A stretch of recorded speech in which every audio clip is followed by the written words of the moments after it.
learn about posterior triangle of neck. Posterior triangle of neck is situated on each side of our neck. When we turn our face to one side, the muscle which is becoming prominent here is the sternocleidomastoid muscle. The triangle in front is known as the anterior triangle. The triangle behind is known as the posterior triangle. Posterior triangle is bounded by sternocleidomastoid muscle anteriorly, posteriorly by trapezius muscle, base is formed by the clavicle bone, and apex is near the superior nuchal line of occipital bone. The whole triangle is subdivided into larger triangle above, smaller triangle below by inferior belly of omohyoid muscle. The upper triangle is known as occipital triangle. The lower triangle is known as supraclavicular triangle or subclavian triangle. The posterior triangle, the roof is formed by the skin, superficial fascia containing the cutaneous nerves, external jugular vein, the deep fascia, and beneath the roof lies the floor. Within the floor, the muscles are arranged one by one. Starting from above, this muscle is the semispinalis capitis. Then is the splenius capitis, followed by the levator scapulae. All these muscles are arranged like a carpet. Then we have the scalene group of muscles. Scalenus posterior, scalenus medius, and further beneath we have the scalenus anterior.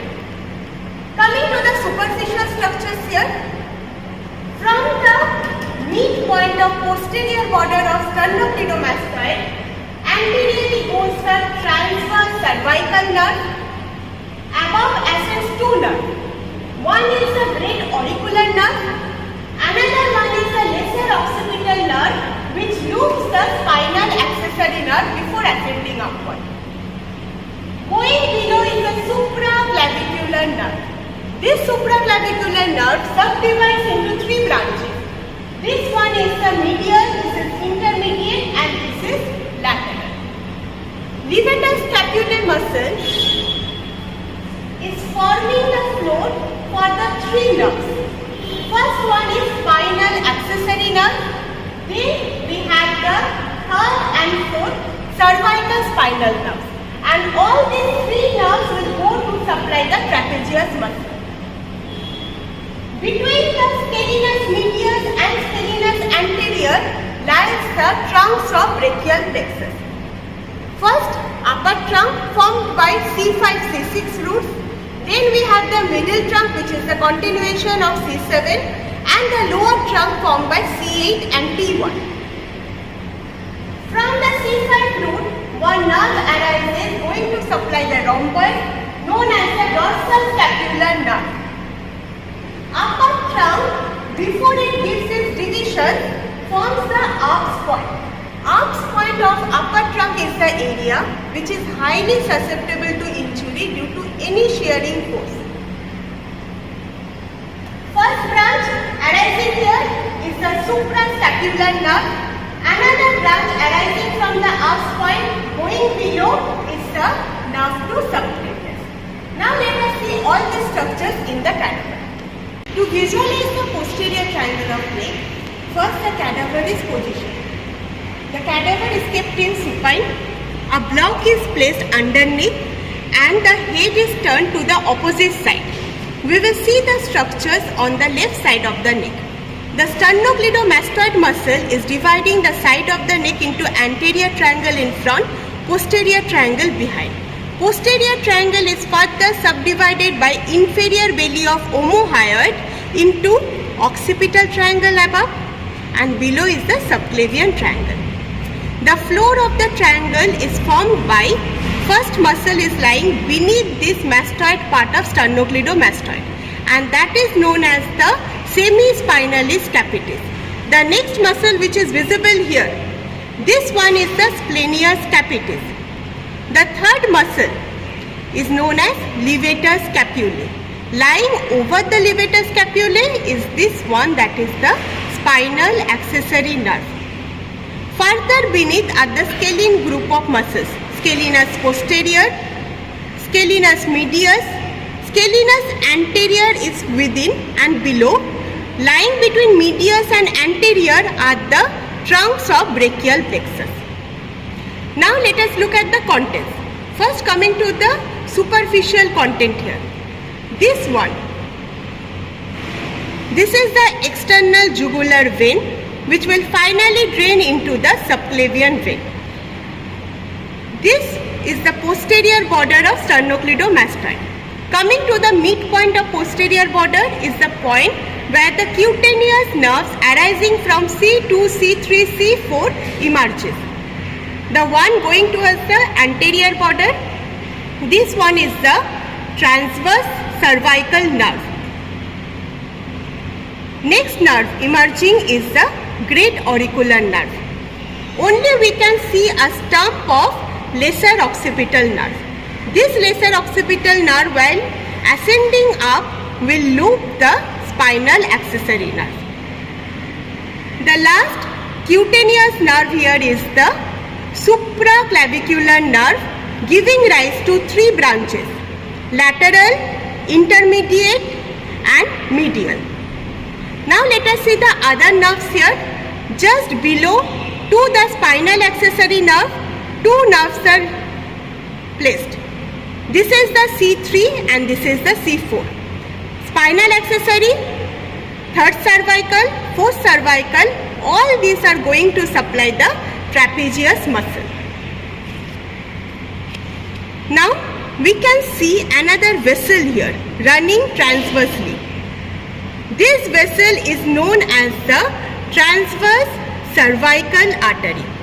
It arises from the thyrocervical trunk. Now let us see the structures within the subclavian triangle lying below the inferior belly of omohyoid.